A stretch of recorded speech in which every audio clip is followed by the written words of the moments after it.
together these slides together with me. Oh, hold on, I need to actually click on the slides, sorry. There we go. I'd also like to acknowledge Dr. John Chin and Samantha Bullman, who actually contributed a lot of the data and input into some of these slides, so a lot of this is their work. Before we start, I'd like to, Telecare would acknowledge the traditional custodians of the land on which we meet today, the Wurundjeri Woi-wurrung people of the Kulin Nation. Pay our respects to their elders past and present, and we extend that respect to Aboriginal and Torres Strait Islander peoples here today. We would also like to acknowledge the custodians of country throughout Australia, given that Telecare's footprint is nationwide. And specifically for Mackay, we'd like to pay respects to the Yubara, Yuwibara, Barada, Bana, Wangan, Jagalingu, Wiri, Gia, Nagaru, Juru, Biria, Khmer, Bura, and Janga peoples. I hope I did that okay. So I'll start off with the introduction, and then Kathy will talk about the model of care and how we came to develop this model of care. So who is Telecare? We are, I would say, the largest virtual care provider in Australia, at least in a specialist care sense. We have 300 plus specialists registered across 30 plus specialties. We deliver about 3,000 consultations a month.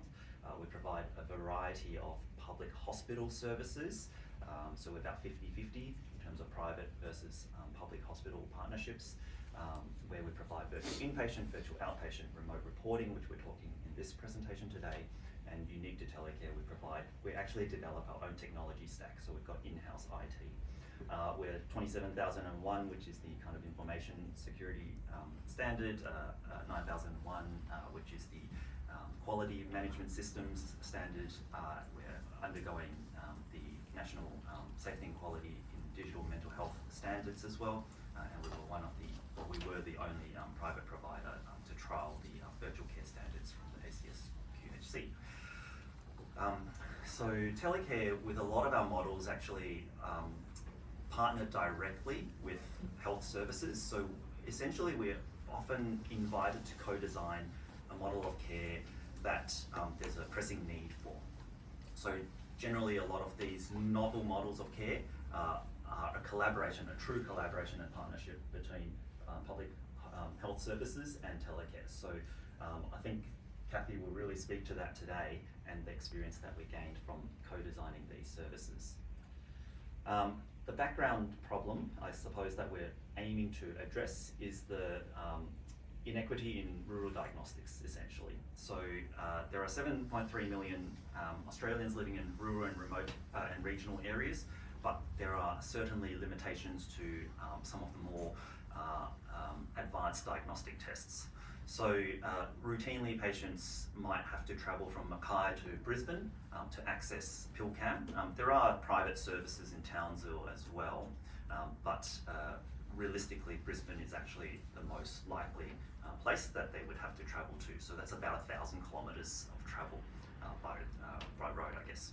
So Mackay and Telecare, we worked together between January to October 2024 to co-design a model that you leverage some of the, I guess, workforce differences between kind of the southern states like Melbourne and Sydney versus Queensland in general. And I'll pass on to Kathy to talk about the model of care. Thank you, Ray. So back then, Mackay found itself with no inflammatory bowel disease specialist service following the collapse of a private arrangement that we had in the town. And that highlights for us that when we are relying on one service provider like that, if that service is no longer available, we've got that single point of failure, and then we're left high and dry. So luckily, we had a very, very competent and dedicated IBD specialist clinical nurse. Oh, it's gone too far.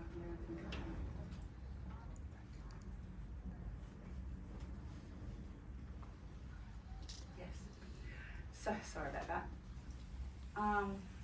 Yeah, and Sam was able to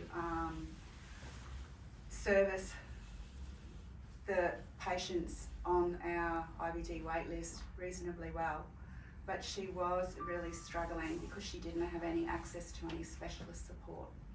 And there was also no PillCam or capsule endoscopy service available. So it wasn't long after that though that we did recruit a 0.6 FTE local gastroenterologist, and his on-site service now runs in parallel with our telehealth service to manage our wait list very, very well. But this arrangement didn't include the capsule endoscopy service, so it was 2 years before we could offer this option to our patients. The wait list wasn't huge for capsule endoscopy. There were only about 20 patients on there. But these patients really needed to have this procedure to be diagnosed correctly so that we could then treat them appropriately. And they were the really high frequent flyers into our ED and into our wards, and they took up a lot of Sam's time managing them. So it was really important that we were able to, it was really important for Sam to get this up and running to try and support these patients. Our gastroenterologist and our clinical director of medicine supported this approach, and we were able to identify that Dr. John Chin, who was already one of our IBD specialists through Telecare, was accredited to do PillCam reporting. So the idea was born that we could use Sam to do the procedures in the hospital, and then we could use Dr. Chin to do reporting from a remote location. And that would sort of allow us to set this up and get going with it. So we thought we could do this pretty quickly because everybody was on board and everyone thought it was a fantastic idea, but we were wrong. Because then started quite a lengthy period of stakeholder engagement, and in order to reach agreement on things like treatment protocols and particularly the escalation pathways, because now we were involving the surgical department and all sorts of other folk in this, and they all wanted to potentially do things a little bit differently. But after some ongoing negotiation and conversations and discussions and meetings, we were able to reach agreement. Protocols and instruction manuals were developed and they were signed off. And then amongst all of this, we had to purchase PillCam equipment and hardware and software systems and single-use devices. We had to deliver training to different staff. We created information sessions for our sheets for our patients. We also had to complete a privacy impact assessment, cybersecurity checks to meet our ICT requirements for privacy and security, given that we were providing access to a remote specialist. So there were a lot of things to do. We also had to re-credential Dr. John to include capsule endoscopy reporting as to meet our clinical governance requirements. So all of this took about 9 months. But now the waitlist for our PillCam procedures is very well managed and manageable. We have clear referral pathways that are assisting to get the right patients access to PillCam in a timely manner, and then followed up with appropriate treatments far more quickly than previously. Our local staff are involved in the service and they're learning on the job and upskilling to better manage this cohort.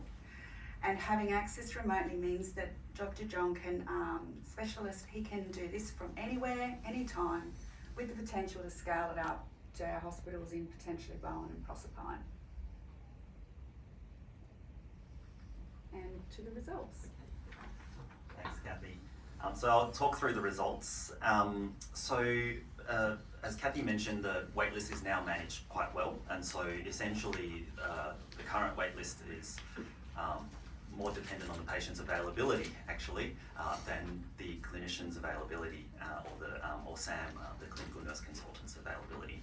But at the start, when we first started, the longest patient on the waitlist was on the waitlist for 1,085 days at that time. The clinical results we identified, or Dr. John identified 3 patients with active bleeding from a total of 32 cases reviewed up to June 2025. And one potentially life-saving one, a cecal carcinoma that was found, which was not previously identified, and it prompted endoscopic confirmation in the surgical resection. So this is the case where the patient had already been referred for workup of iron deficiency anemia. They had a previous failed colonoscopy, and then they had a scan to aim to kind of replace the colonoscopy, which was reported normal. They had waited for about 300 days on the wait list when they were first assessed. And then as a result of the PillCam service, we identified the tumour, or well, Dr. Zhong identified the tumour. He was appropriately, he or she, I don't actually know, the patient was appropriately referred on, had surgical resection and likely good outcomes. So shows the power of in-time diagnostics, although, and they were one of the first patients seen within this program. Other key metrics, the 3 active bleeds, as I mentioned, there were 2 inpatient procedures that required endoscopically placed capsules by the local gastroenterology team, because sometimes it's difficult to necessarily swallow the PillCam, which is a camera that's still decent size, despite the fact that it's a PillCam. So sometimes it requires that endoscopic placement.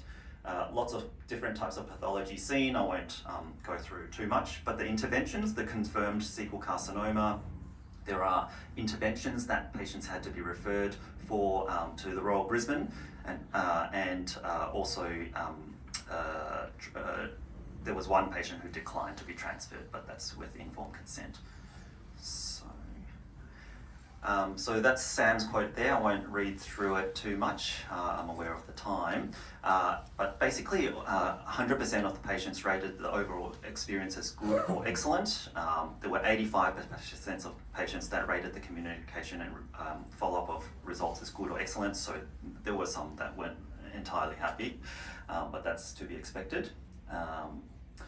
So I guess some of the challenges, I do want to talk about it, and these are models that everyone can implement. It doesn't have to be with telecare, but the protocol build out, as Kathy mentioned, took a lot longer than was anticipated. There were some governance overheads, like a new procedure form took 6 months of reviews to approve.